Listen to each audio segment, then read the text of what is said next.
got this, girl. Oh, yeah. You got this. I feel like I'm at the club with you right now, Jill. You got this. You're grooving. Hello, confidant community, hiring community. I feel like I'm being outdone today. She's like, this guest is like on. I feel like I need to give her the floor.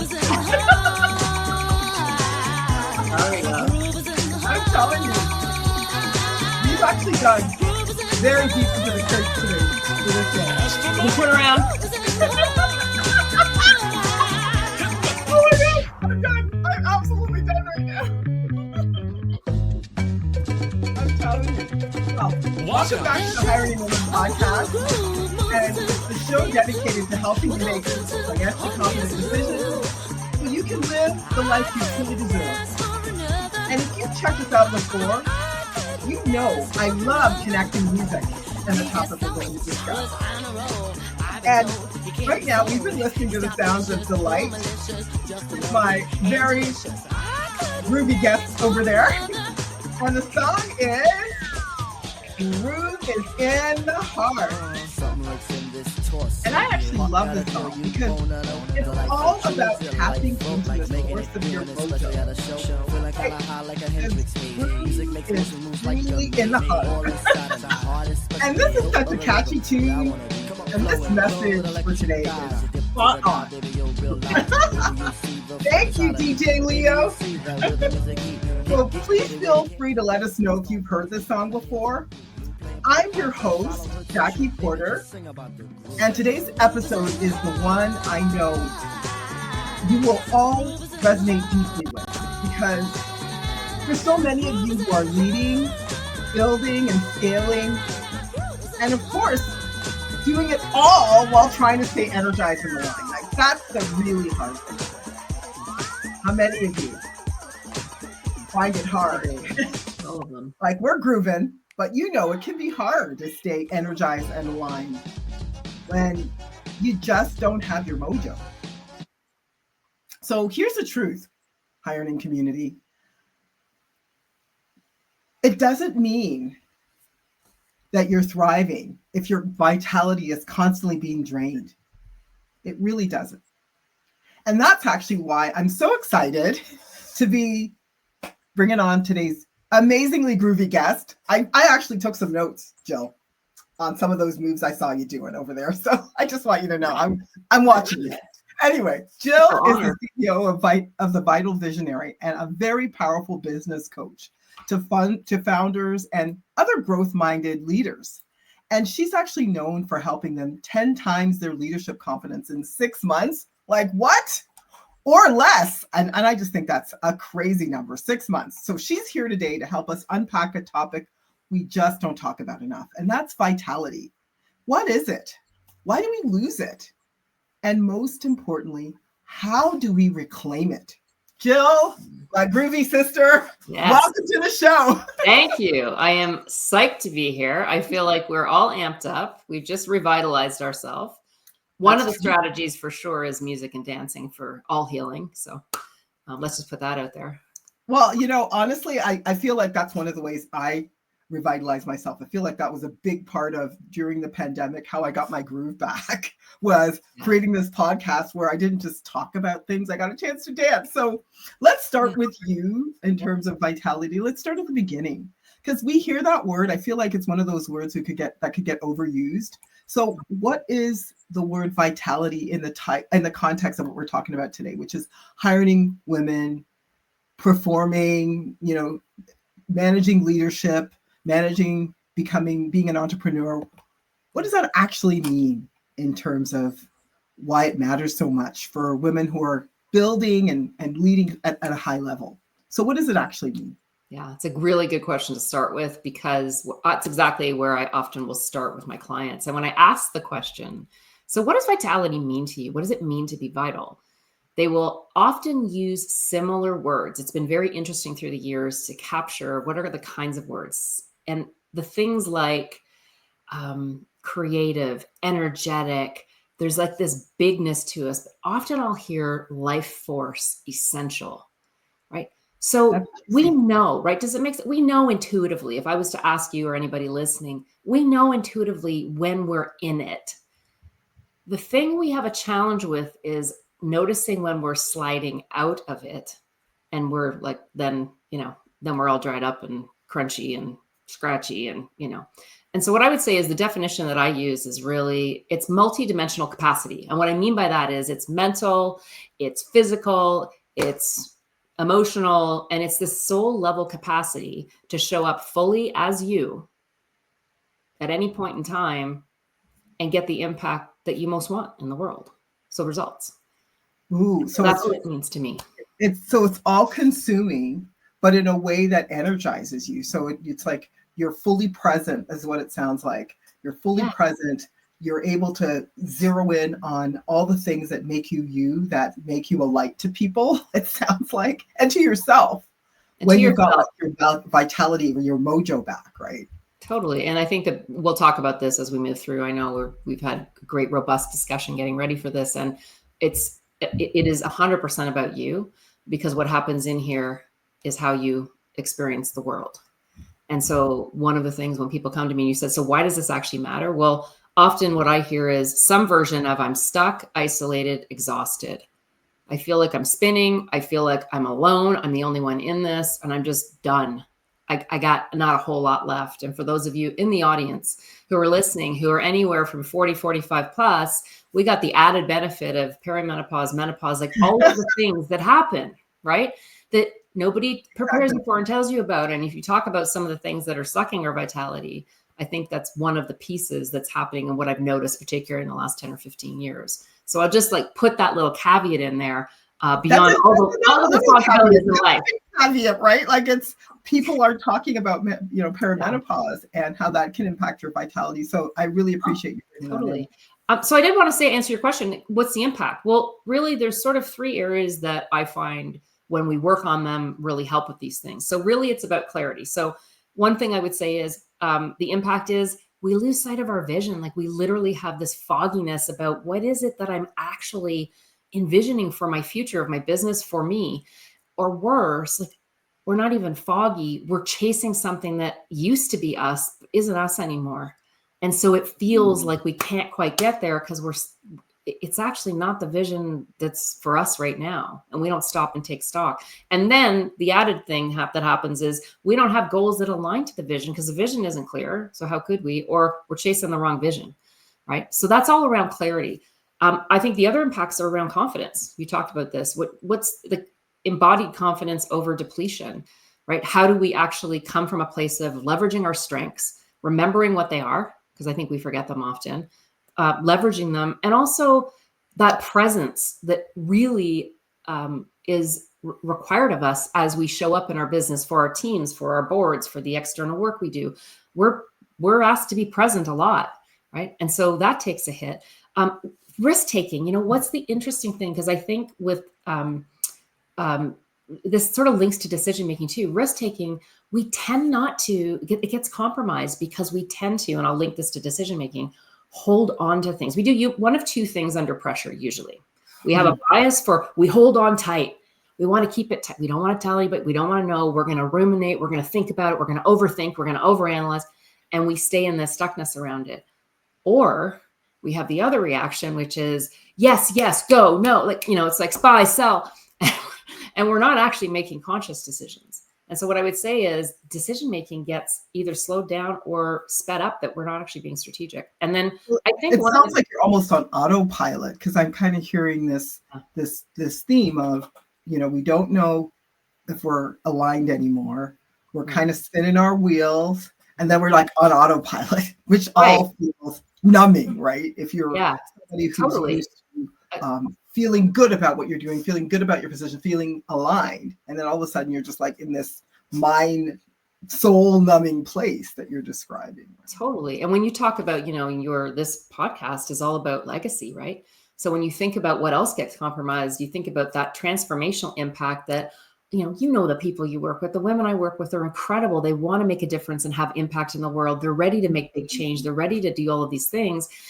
But because of all of this happening with this stuckness, isolation, exhaustion, all of those things, we actually can't have that impact because we just don't have what it takes to deliver on the vision that we most want. And so that gets compromised, right? We're like, what's happening to our legacy?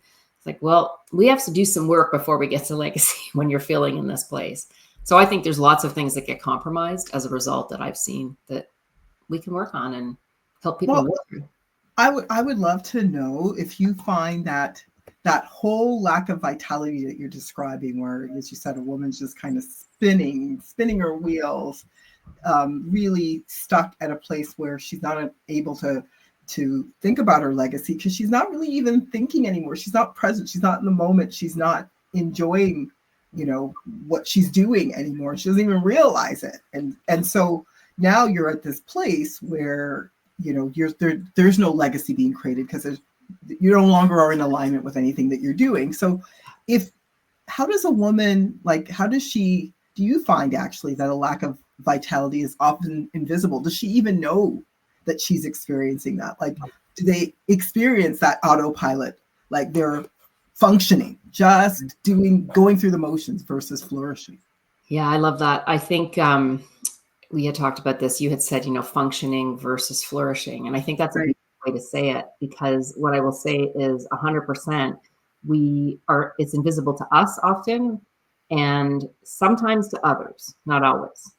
And so the thing about, I'll start with us, what happens is we tell ourselves a story that says, I'll just push through because that's what we learned. We'll just push through. We'll use all that masculinity. We'll just push, go harder, faster, more, all of these things that actually are the problem.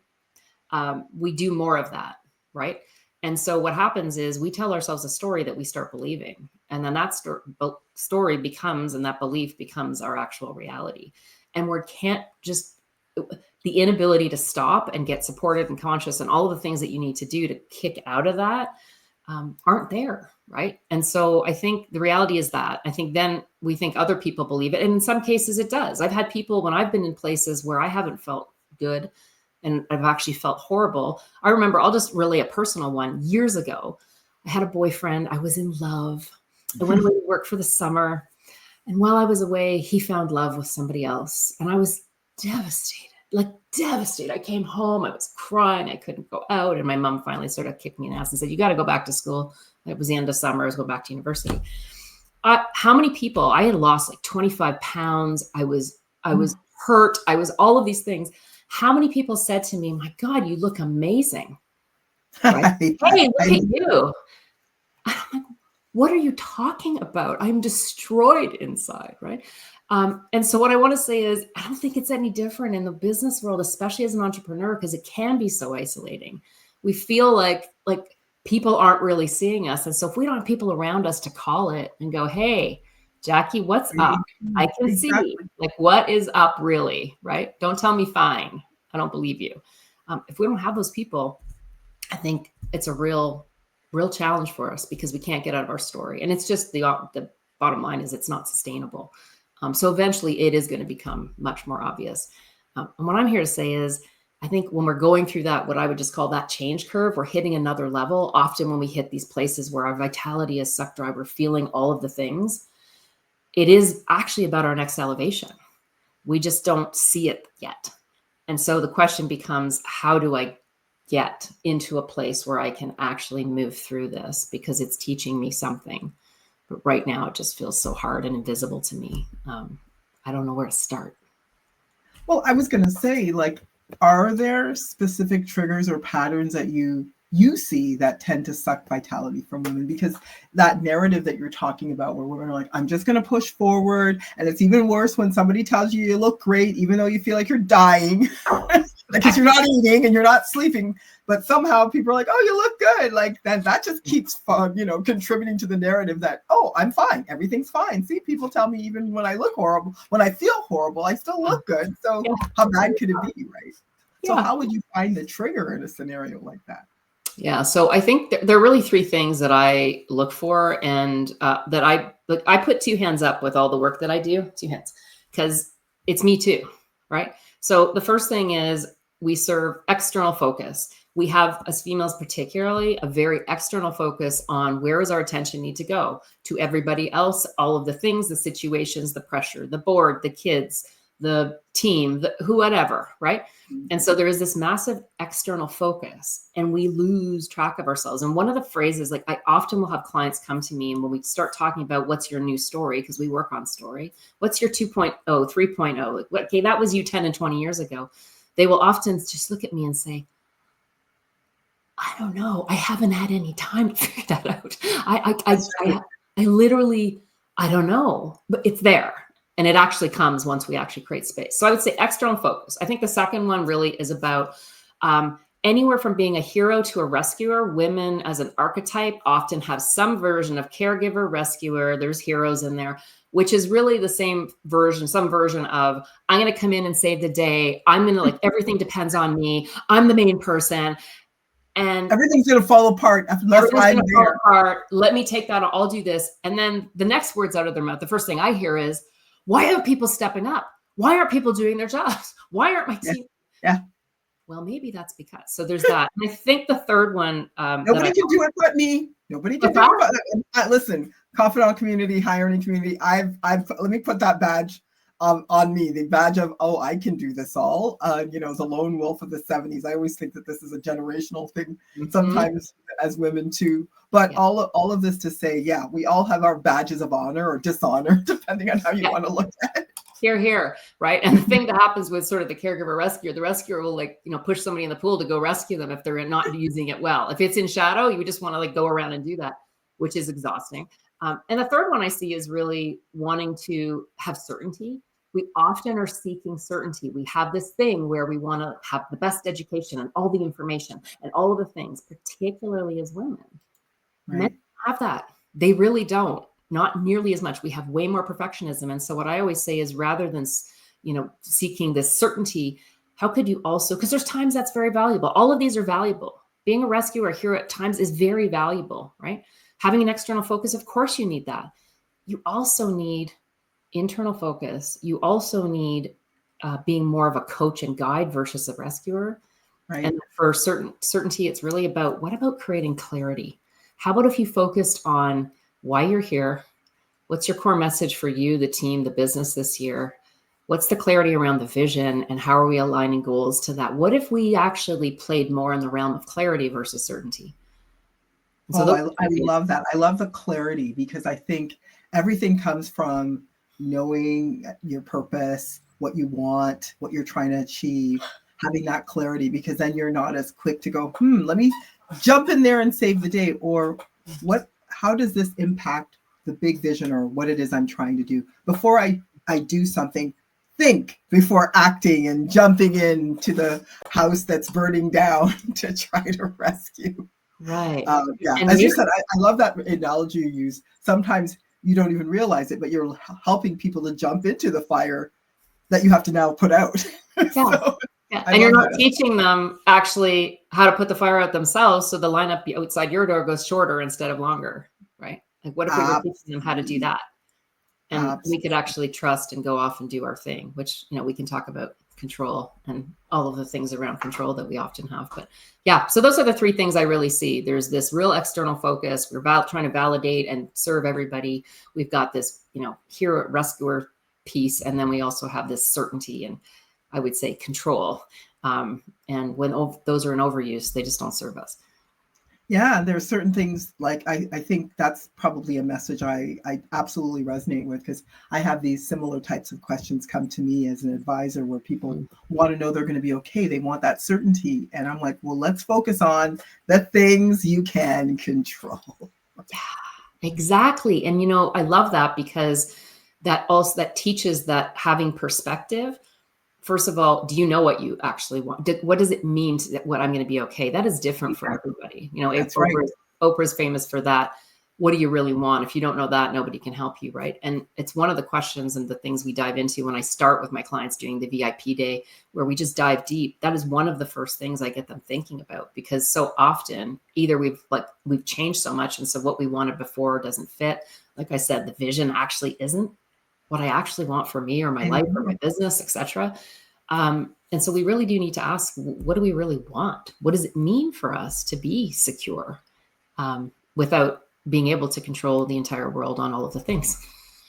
No, it's beautiful that you say that, because I think for so many women that are on autopilot, they don't even realize how tired they are, right? Nope. And that's why that whole idea of rest and getting your and invigorating yourself and dancing, whatever it is, allows you that time and that space to kind of get back into your body again and start to think about, because as you said, a lot of people, and I've been there, where if you ask me what I want, I might not know because I haven't had time to think about it. I've never actually given myself, I've given other people, but not myself, time and space to think, what do I actually want? So it's a powerful question. Right. And it's also, I love that. That's an honest answer. I don't really know. I think the other thing is that gets in our way is we sometimes think it needs to be a thing, as opposed to, no, it doesn't need to be a thing. I'm not looking for an answer. Like they'll sometimes look at me as their coach and say, well, what do you think?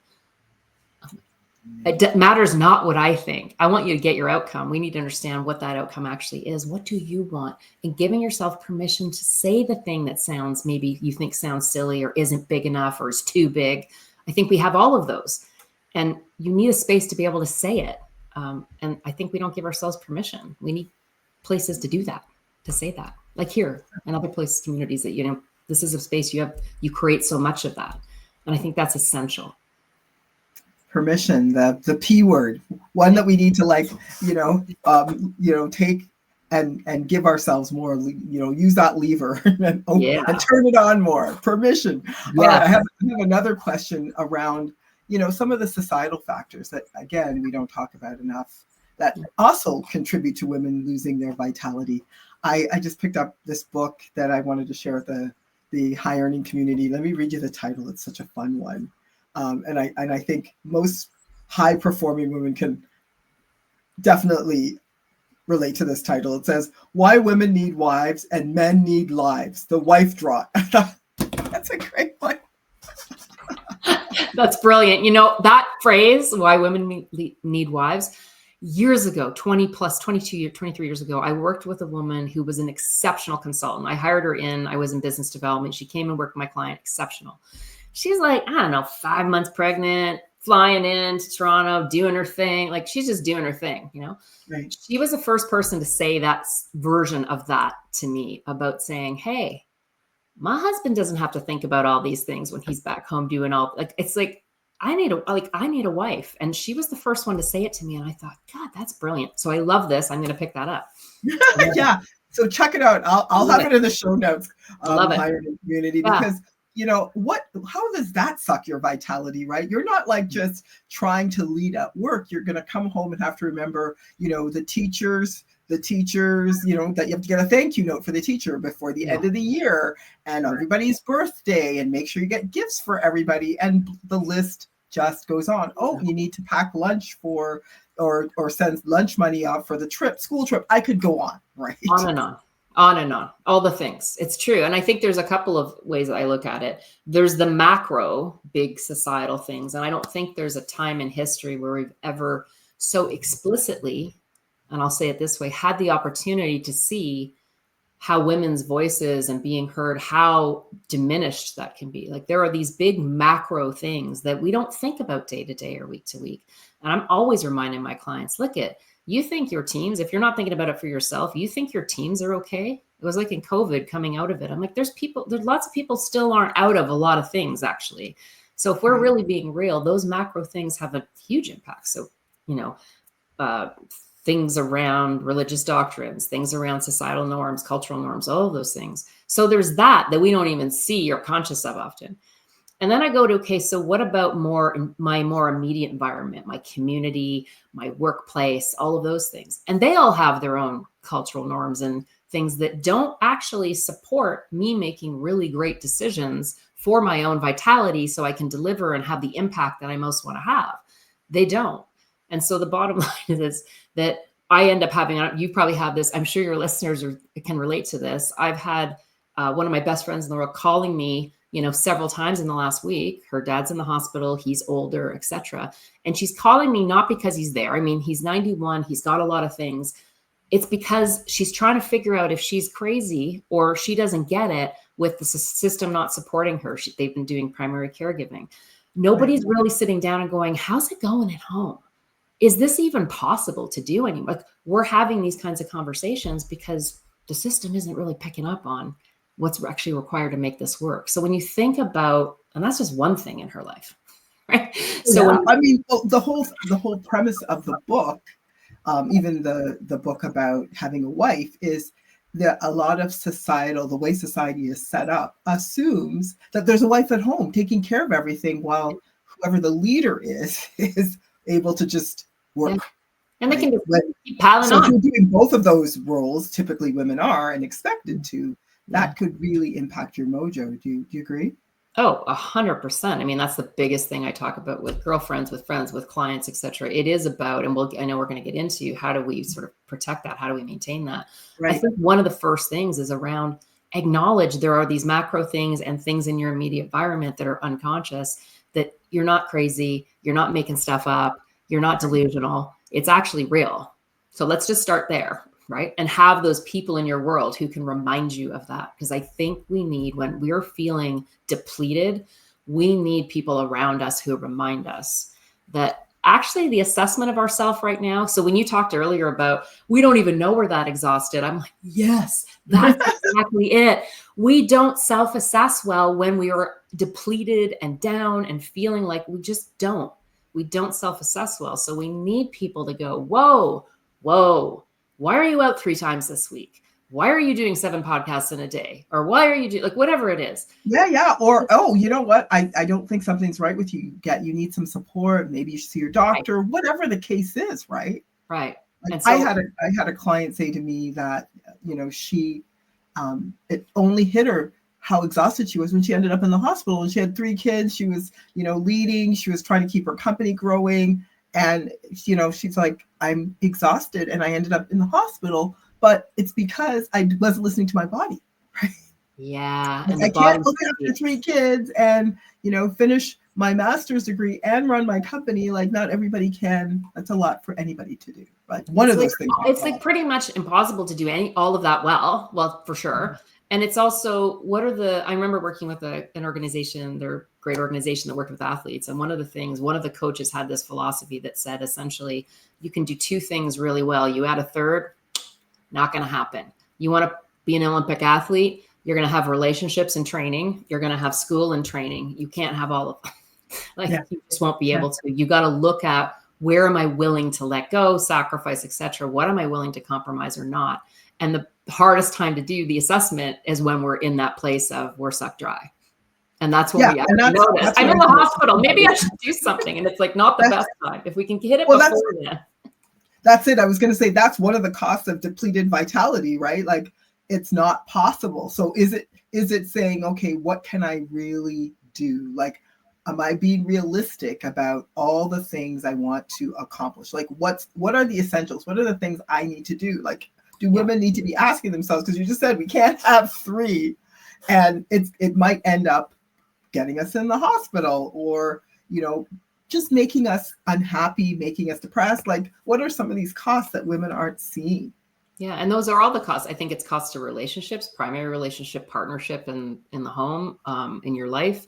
It's compromising with where decisions you make of, if you're an entrepreneur, like deciding to be in something that actually isn't serving you, because it can be related to the business, or being willing to reassess and go, wait a minute, what if I could do this differently? Like, I just think there's so many places it impacts that. Ultimately, though, my lived experience for me and what I see is that we need to start with ourselves first, which is to say, okay, let go of everything else and everybody else I'm connected to. What about me? Because I think ultimately our relationships externally are a reflection of our relationship with ourselves. The choices we make, and deciding to stay, you hear this all the time. I decide to stay late, I'm working late, I'm sending emails, I'm doing whatever, coming in early. When our teams and other people around us see that, we normalize that. That's true. Right? And so not only we're not necessarily a great role model. I'm all about crunch time. I'm all about those times. And plus, I'm an entrepreneur. If I want to do that over here outside of my team and just like do my idea generation and play, and fantastic. What I always say to leaders is, as soon as you open your mouth, you create work. So I just throw, I don't know about you, Jackie, I throw an idea to my team. I'm just thinking, what if do this or try this? And they're like, whoa, no more thinking, Jill. Yeah. Oh yeah. I'm very careful now. Because I am an idea generator. Like that's something that I love doing, is having a vision of things. So yeah, sometimes I just shut my mouth for sure. And because a part of it is I don't want to make additional work for myself. If I want to get these things done, I can't get all of these things done too. So let's look at the time that, like, those are some things.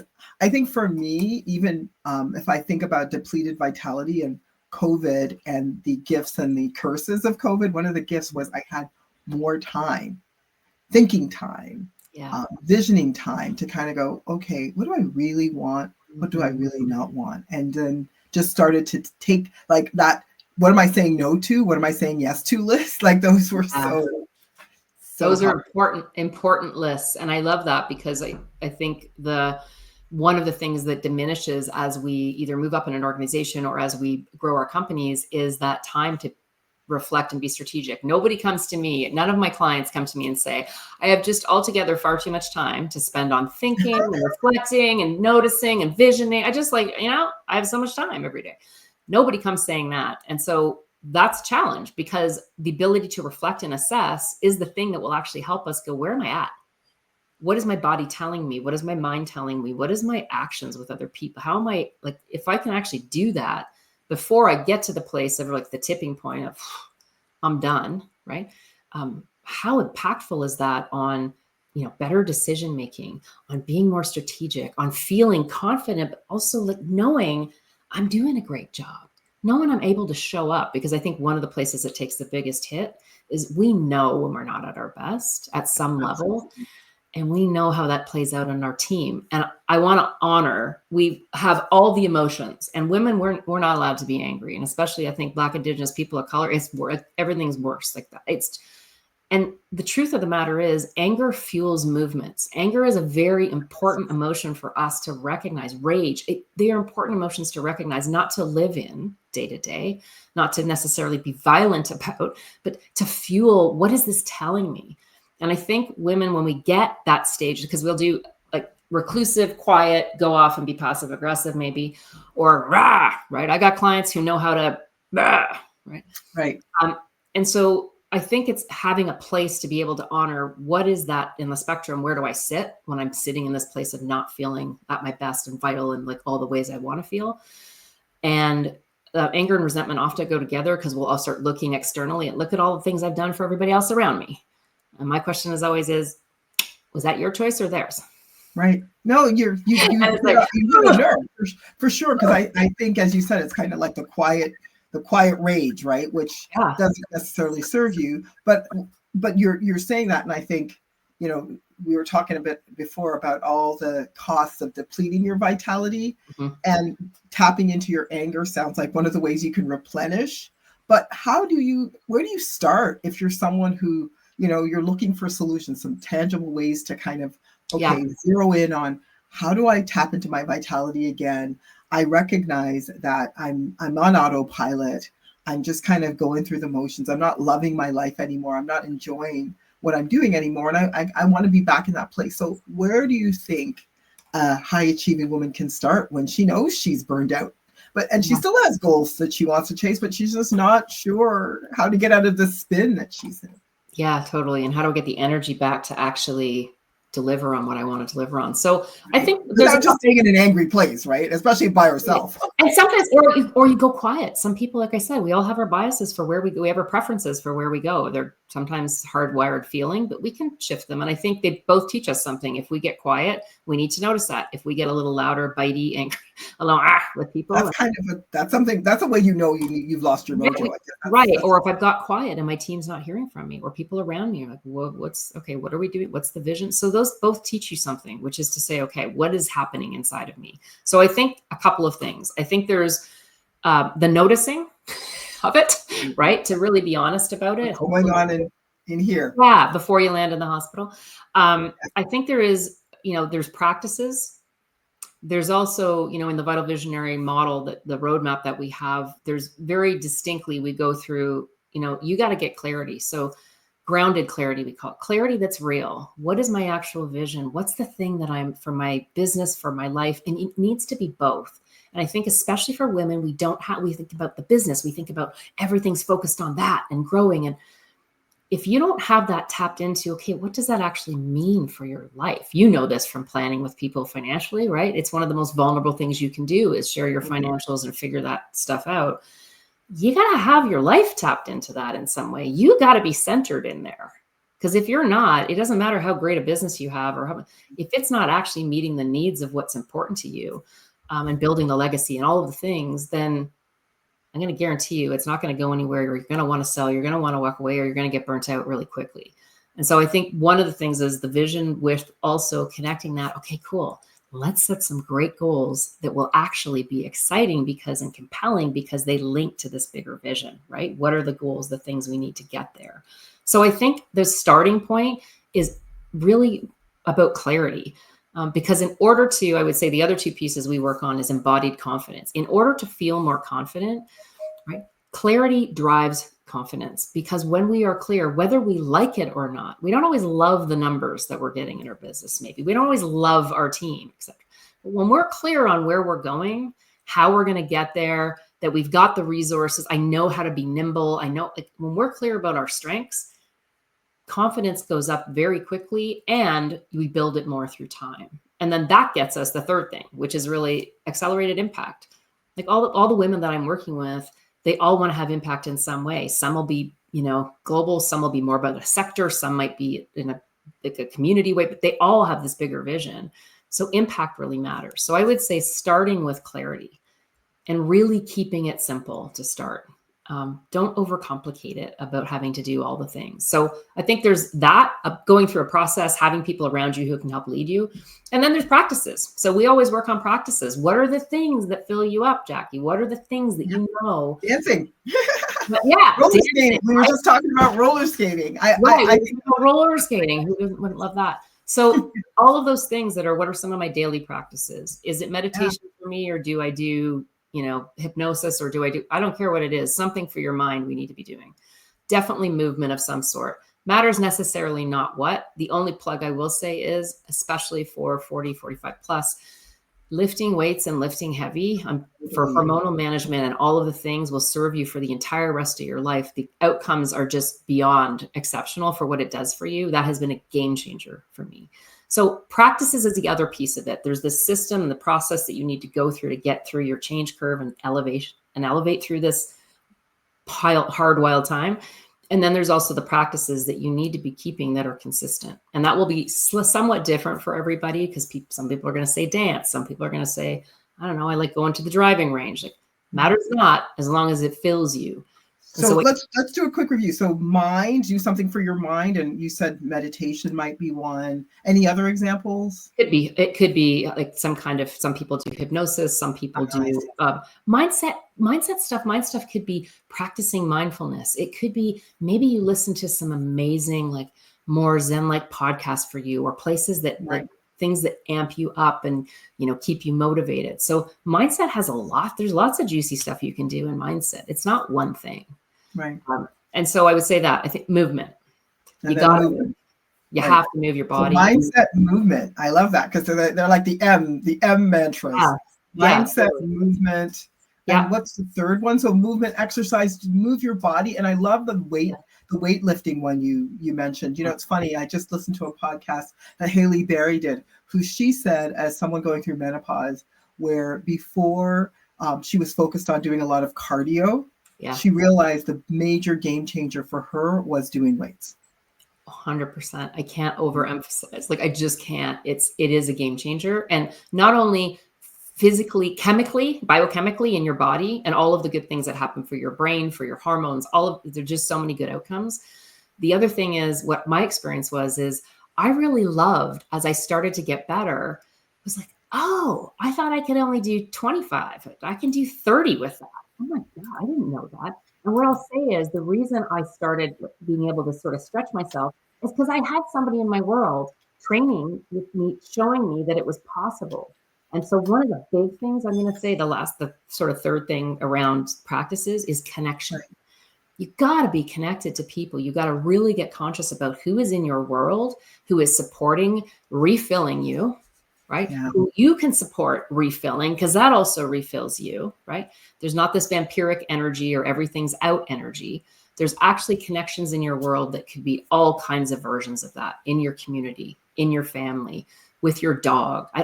There's lots of ways to do it. And we need multiples of that, particularly coming out of the global pandemic that just really, people are still resetting, and we're also on our screens a lot, right? So connection to me is everything. And it's the one I'm working on this year a lot, because I live in the country. It's beautiful. We're on 16 acres in the Niagara. I remember you saying that. I was so jealous, like waking up to that view and fresh air. I can only imagine. And you could stay here. Like, it's beautiful, private. We can see Georgian Bay. And it's really easy to isolate. It was actually, we had all the space during that. That was brilliant. Now I'm realizing, holy smokes, I have to get out there more. What is going on? So I just will say those are the practices that I think really make a huge difference. And they will be personalized for you. And that's what is important, is what are those for you?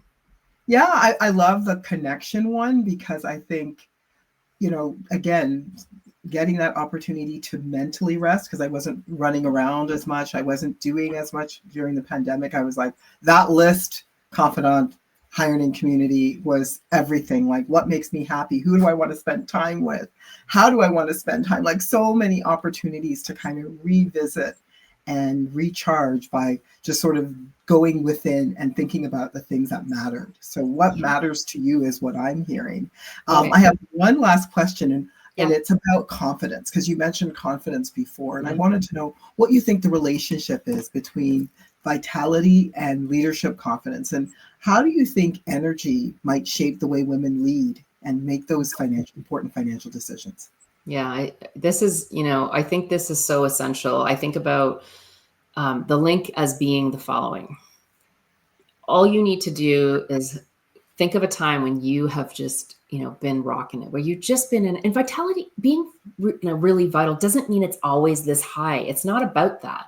It's actually more about, do you have a sustained physical, mental, emotional, soul level alignment, and you know how to refill? And you're like, the pond metaphor I use is, we've got this pond of water all around us, right? And that's our vitality pool. And we got people coming into our pool, and they're swimming, and they're setting up, drinking beer, whatever they're doing, and they're taking and siphoning off.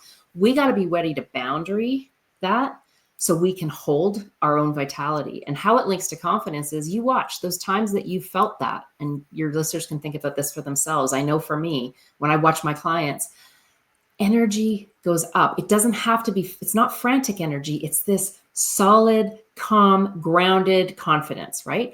Where you actually know that people can't tip you over. They can't, like, you're solid, right? Not rigid. You're grounded.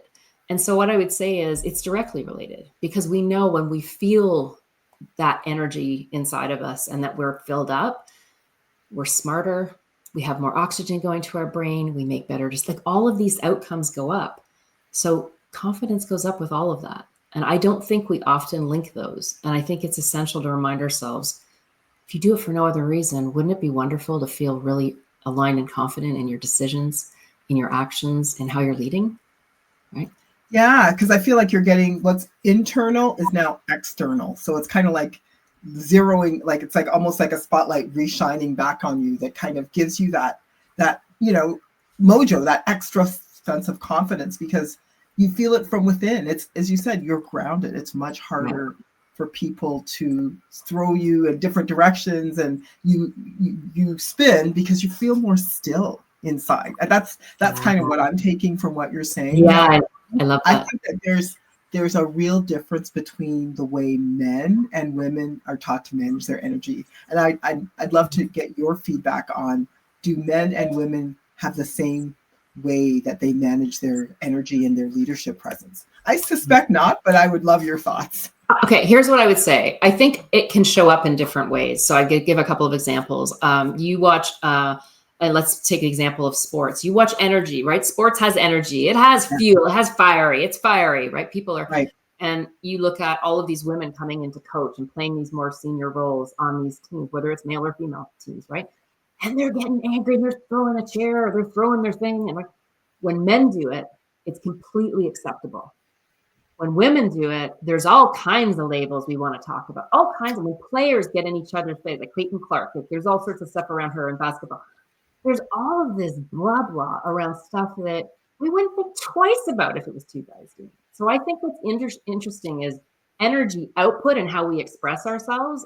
100% it's different. You know, there's all kinds of, so what I would say in terms of managing energy, I think my experience has been, which is why I niched with women, because it just, those were the people who were coming to me who were open, actually looking inside and going, I need to manage things. I do actually need to manage things differently. I need a new way through. And when they think about, when you talk about energetics and what that's is like to reset your system and what that, they're very open to understanding, what does that, yeah, I can feel that. What does that feel like? And so I think how the openness is more there to actually think about how are they managing their energy. What I think the challenge is we have so many more pressures on us and so much more rumination and perfectionism and all these expectations internally. Yeah. Just a lot of expectations hard for us to tap in. Ourselves. Yeah. Society, as you said, there's a lot of expectation to go around when it comes to women. Yeah. Much less so, it sounds like, than men. Yeah. And I feel like that for me, I think that's one of our gifts is as we build our confidence, as we actually up level our ability to manage our energy, when you are that calm in the storm, when you can handle, you know, the challenges coming at you, when you can show up in that place where people are like, okay, they can see and feel it from you, you know it, right? And people want to be part of that. And then he's like, oh, well, how do I attach them to the vision? Show up. Like you actually know, not only know the vision, you're excited about the vision. It's compelling for you, and bring that energy to the team. And I think women are a lot more, if we just talk about energy, I think they're more flexible in what kind of energy they bring. It's not all just this drive necessarily. There's also, hey, how do you link to the vision? What might that look like in your role? How would that help get here? Fantastic. Can we go do that? How can I remove blocks? I think that's a very sort of curious and developmental energy, right? How do we develop and grow together? And I think that's a true gift, especially for the future, because we're going to need a whole lot more collaboration and development. Yeah, I was going to say, that's exactly the word, C for collaboration. So like, you know, what I'm getting from this is that whole sense of how do you become more unshakable based on, you know, really embodying the vision of yourself inside, taking that outside and not like being shrinking all the time to all of these layers of expectation, right? I think that people shrink and they sometimes feel buried by this weight of expectation, women in particular, that just creates that whole weight and fatigue and shrinking. And we want, I'm hearing from you, Jill, we want women to like reclaim their vitality. So I want you to give one last piece of advice on what should women do right now if they're running on fumes. What one last piece of advice would you give? Here's the yes, I want to be unshakable. I want to reclaim my energy, but I'm running on fumes. Right, and be unshakable, and I'm going to say unshakable and still vulnerable. It's okay to be human, right? It's okay to be human. You are human. I open my talks and everyone in the room's human. Okay, great. Yes. You happen to lead. You're human first, though. You're going to mess up. Things are going to happen, and you're going to get to places where you're not feeling it. So what I would say what I would say is the biggest thing is, the first thing is pause and stop. And I always ask or get my clients to ask themselves the question when they find they're at this place, there's some recognition of this is not okay anymore, is, do I believe I need to figure this out on my own? Because so often, right, hero rescuer, we think we're going to do it for ourselves, though. We're supposed to do it for ourselves. I'm supposed to know. I'm supposed to have it figured out. Why I should, right?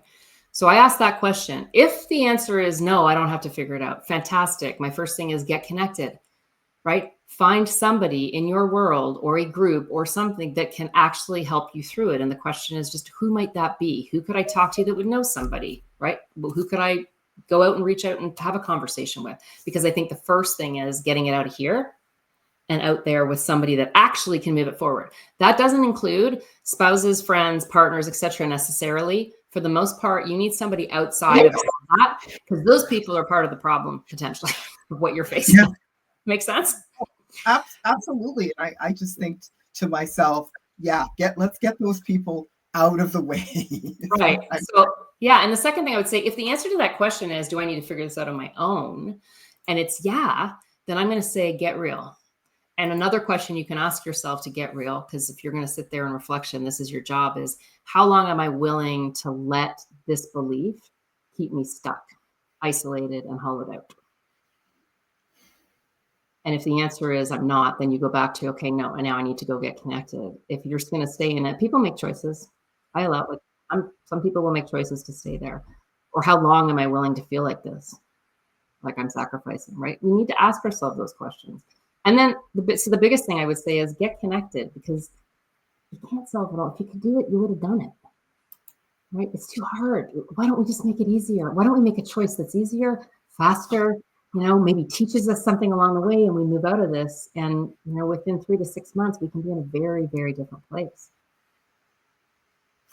Here, this, honestly, very powerful word gem that you just talked about, right? I really want our community to tap into some of this, to hopefully tap back into their vitality. Jill, thank you so much for this rich and really energizing conversation, because what I learned is vitality isn't just about self-care. It's about power. It's about presence. It's about purpose. It's really showing up mostly for yourself to start, right? And I really hope our listeners who are listening to this episode gave themselves permission to just pause, reflect, and reclaim their energy, not just for their business, but for their life. That's what I think is the most crucial. Start there. And as always, if you love this episode, please share it with a friend. Please leave a review. And of course, don't forget to subscribe so you won't miss what's coming next. Because at the end of the day, your money is power, and you deserve to own that power. So keep building, keep earning, and keep living the life you want. Until next time, High Earning Community, thank you again, Jill, for being here. We will be adding all of the ways to get a hold of you in our show notes. So thanks again. And I'm Jackie Porter, and this is the High Earning Women Podcast. See you next time. Hustle, refine, chatter, receiving, G steers and obtain.